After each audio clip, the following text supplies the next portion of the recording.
contohnya yang tumbuh hampir serempak ketika penyimpanan setelah pemangkasan nih Kang Edi ya.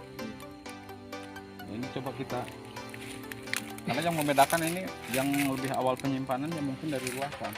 Ini kalau dari luar. Halo, assalamualaikum warahmatullahi wabarakatuh. Halo sahabat petani kopi dimanapun berada, selamat berjumpa kembali dengan channelnya Kang Chandra Darusman. Kali ini Kang Chandra berkunjung ke kebunnya Kang Edi Suhendar. Kali ini kita akan berbincang dengan Kang Edi Suhendar tentang keadaan pohon kopi saat ini di kebun Kang Edi Suhendar. Namun untuk keseruannya konten ini untuk selanjutnya, mohon dukungan untuk teman-teman yang belum subscribe, mohon dukungannya untuk di subscribe, di like serta di share ke teman-teman supaya channel Kang Chandra dapat berkembang, dan juga aktifkan notifikasi loncengnya supaya tidak ketinggalan konten terbaru dari Kang Chandra. Salam sukses untuk seluruh petani kopi, salam semangat dan mantap. Yuk. Nah ini Kang Edi ya, tolong lagi kameramennya. Awas jatuh.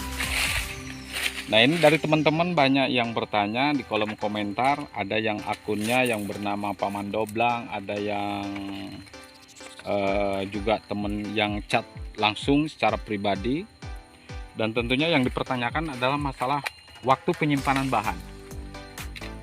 Ada yang menentukan, menyimpulkan penyimpanan bahan di bulan 9, bulan 10, bahkan bulan 11. Ada yang di bulan 8. Nah semuanya itu bervariasi.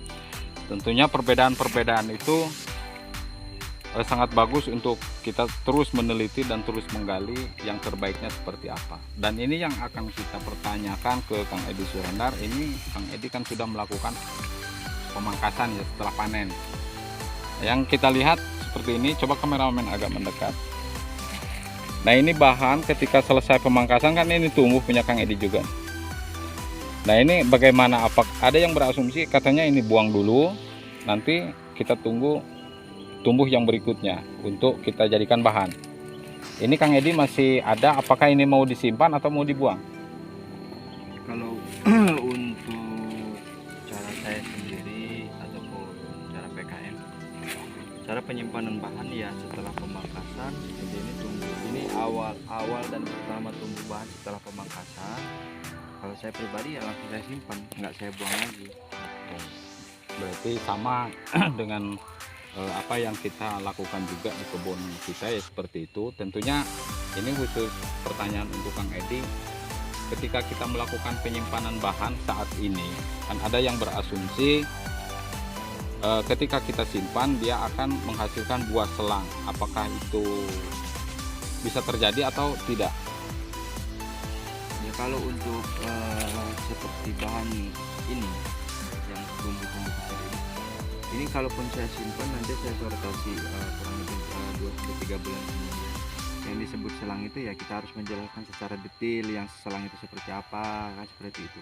Kalau untuk saya lihat yang selangnya itu di mana, contoh yang ini kan tumbuh setelah pemangkasan ataupun tumbuh awal, yang termasuk juga bahan-bahan yang sudah sekarang untuk tahun depan sama seperti ini ya saya simpan tahun-tahun lalu, tahun 2022 ya tahun 2022 yang seperti ini, seperti itu sama saya nyimpan seperti ini gitu. Jadi ngeliat kita keadaannya sekarang, kalau menurut saya selangnya itu di mana kan seperti itu gitu.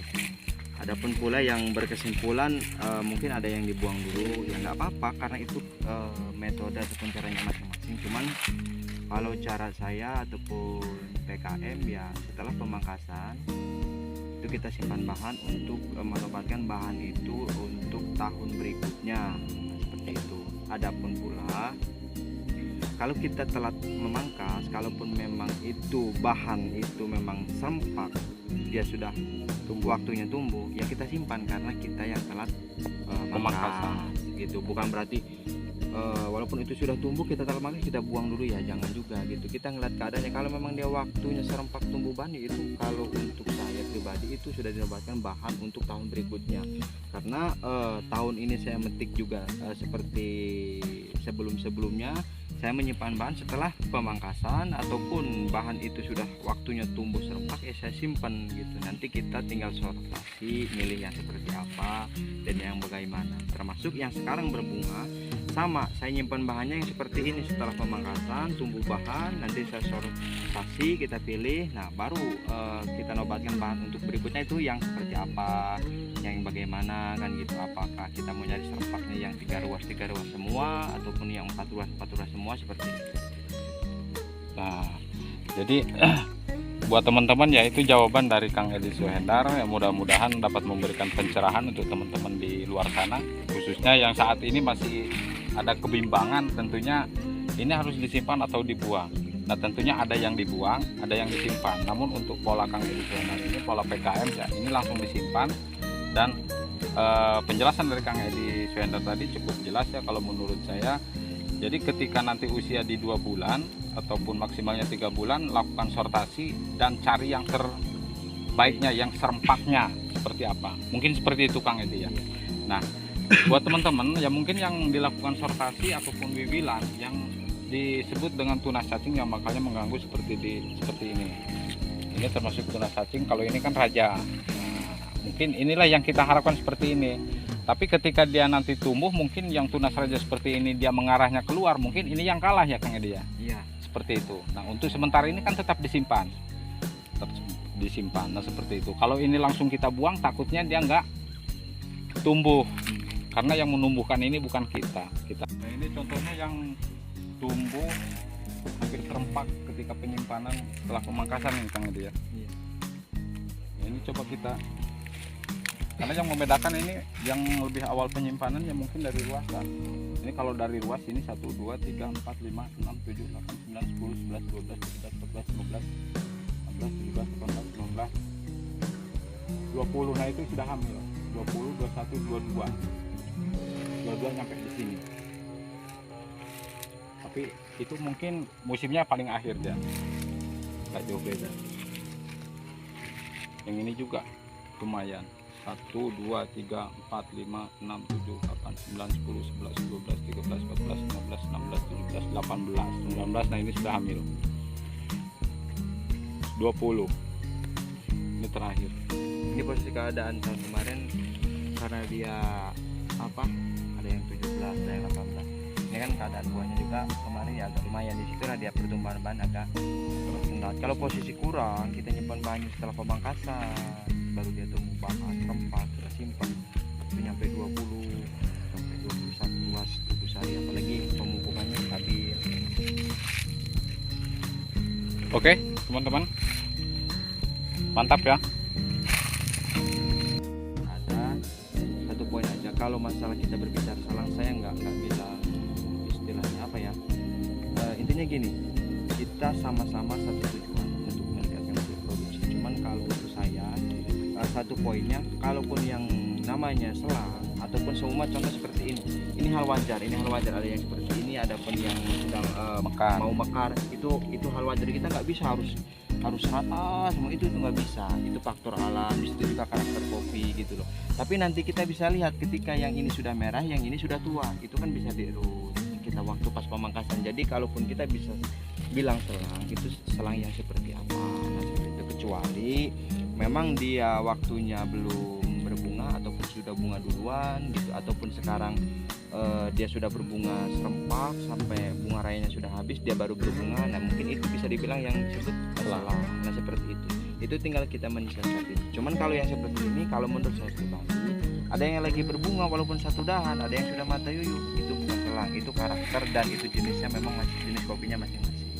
Oke, nah itu buat teman-teman ya, saya harap apa yang disampaikan ataupun jawaban dari Kang Edi cukup membantu buat teman-teman yang sekarang mungkin lagi bimbang nih, kita buang atau kita simpan. Intinya dalam berkebun kopi ini mungkin perbedaan cara penyimpanan itu ada, dan itu mudah-mudahan dalam perbedaan itu kita semua dapat lebih baik lagi, lebih maju lagi untuk seluruh petani kopi. karena intinya kita tetap pasti ada perbedaan. Satu lagi untuk teman-teman, kalaupun kenapa saya bilang menyimpulkan jangan buang bahan dulu setelah pemangkasan, karena gini, kalau kita ngeliat keadaan posisi bahan itu bagus, keadaan calon untuk tahun depan itu bagus. Sekarang gini, ini saya setelah pemangkasan baru tumbuh ya kurang lebih hampir sebulan, 1,5 bulan, mau 2 bulan. Nah dia baru tumbuh. Kalau kita sekarang buang, nanti dia tumbuh di bulan berapa? Nah seperti itu prediksian, ataupun di bulan 11, di bulan 12.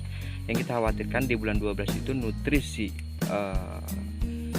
yang kita pupuk ataupun yang kompos segala macam, dia sudah nggak fokus ke bahan, dia fokusnya ke buah. Kalau sudah di bulan 12 gitu, jadi pun ada tumbuh tapi dia tidak serempak yang seperti sekarang. Nah itu yang harus kita pertimbangkan. Dan pastinya ada perbedaan ya antara ketika kita menyimpan bahan setelah pangkas dan bahan yang tumbuh di bulan 2 bulan ataupun 3 bulan setelah pangkas. Ya jelas sudah ada. Sekarang aja kita perbedaannya, kalau kita belum nyimpen tapi sudah tumbuh kita buang. Yang kita sekarang masih kita simpen itu sudah 2-3 ruas. Ya kalau kita baru nyimpen nanti ya ini udah 6 ruas, itu baru 2 ruas. Jelas Ya. perbedaannya seperti Ini itu. contohnya seperti ini ya. Ini yang titik tumbuhnya paling awal. Iya. Nah ini 1, 2, 3. Iya. Nah ini yang baru. Iya baru. Nah ini baru 1, 2 pun dia belum sempurna. Nah seperti itu kira-kira. Perbedaannya nanti dari ruasan mungkin kan. Iya. Tapi ya tetap walaupun belakangan ya insya Allah nanti keluarnya kopi. Yang duluannya juga kopi. Jangan terlalu serius lah kita kasih candaan. Jadi intinya kita bukan saling menjatuhkan. Ya. Cuman kalau cara kita ya seperti itu, dan kita juga sudah di sini sama kawan-kawan di sini. Kita kalau masalah dari bahan supaya stabil seperti apa, kita jangan membuang bahan dulu. Kita gampang buang. Kita kalau membuang itu gampang, tapi kita menumbuhkan yang sulit. Nah seperti itu. Itu poinnya. Oke, terima kasih Kang Edi Suhendar atas jawabannya.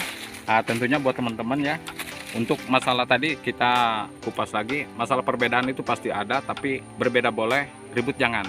Tentunya tujuan kita semua pengedukasi ataupun penggiat-penggiat kopi, tujuannya sama, dan supaya petani kopi di Indonesia khususnya dapat bersaing dengan petani-petani kopi di negara lain untuk lebih baik tentunya. Buat teman-teman, salam sukses, salam semangat, tetap saling berbagi dalam kemajuan berkebun kopi. Assalamualaikum warahmatullahi wabarakatuh.